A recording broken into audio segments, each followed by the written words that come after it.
Hi అండి. ఈరోజు మామిడికాయ, కొబ్బరికాయ, మునక్కాడ కర్రీ వండుతున్నాను చూడండి. హాయ్ అండి, ఏం చేస్తున్నారు? అందరూ బాగున్నారా? నిన్న హెల్త్ బాగాక కర్రీ పెట్టలేదు, ఈరోజు పెడుతున్నాను చూడండి. ఉల్లిపాయ ముక్కలు కట్ చేసుకోండి. ఫస్ట్ ములక్కాడ ముక్కలు, మామిడికాయ ముక్కలు, పచ్చిమిర్చి ఒక ప్లేట్లో తీసుకోండి. ఇవన్నీ కట్ చేసుకుని స్టవ్ వెలిగించి కళాయి పెట్టి ఆయిల్ వేసుకోండి. ఉల్లిపాయలు వేసి వేయించండి. పచ్చిమిర్చి బాగా కలపండి.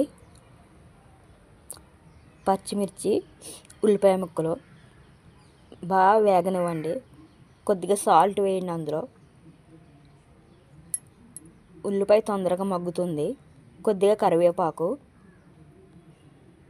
చూడండి, బాగా కలపండి. మనకి ఉల్లిపాయ ఎంత వేగితే అంత టేస్టీగా ఉంటుంది కూర. చూడండి, నేను మూత పెట్టాను 2 minutes. మూత తీసి మళ్ళీ కలపండి. ఒకసారి కలిపి మామిడికాయ ముక్కలు, ములక్కాడ ముక్కలు వేయండి. కలపండి. చూడండి, బాగా కలపండి. ములక్కాడ ముక్కలకి ఆయిల్ పట్టి బాగుంటుంది. కొద్దిగా కారం వేసి బాగా కలపండి. కొద్దిగా పసుపు కూడా వేయండి. చూడండి, నేను వాటర్ పోసాను. మనకి ములక్కాడ మునిగే వరకు వేసుకోండి. వాటర్ సరిపోతుంది. మనకి మునక్కాడ ఉడకాలి కదా. ఇప్పుడు కొబ్బరికాయ ముక్కలు తీసుకొని చిన్న ముక్కల కింద కట్ చేసుకోండి.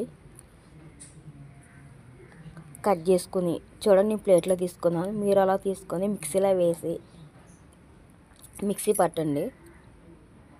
చూడండి, కొబ్బరి కూర రెడీ అయిపోయింది. చూడండి, ముక్కల కింద కట్ చేసి వేయండి, లేకపోతే మిక్సీ బ్లేడ్ పోతాయి. చూడండి, మామిడికాయ ములక్కాడ కర్రీ ఉడుకుతుంది. చూడండి, ఉడికింది. మరీ దగ్గరగా అవసరం లేదు, ఇలా అయితే సరిపోతుంది.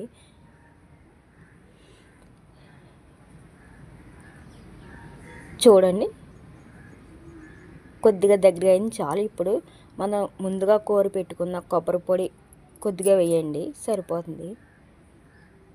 మరీ ఎక్కువ వేయకండి, టేస్ట్ బాగోదు. కొద్దిగా వేస్తే చాలు. చూడండి, కొబ్బరికాయ, మామిడికాయ, ములక్కాడ కర్రీ రెడీ అయిపోయింది. చూడండి, వేడివేడిగాని టేస్ట్ ఎలా ఉందో చెప్పండి. బాయ్.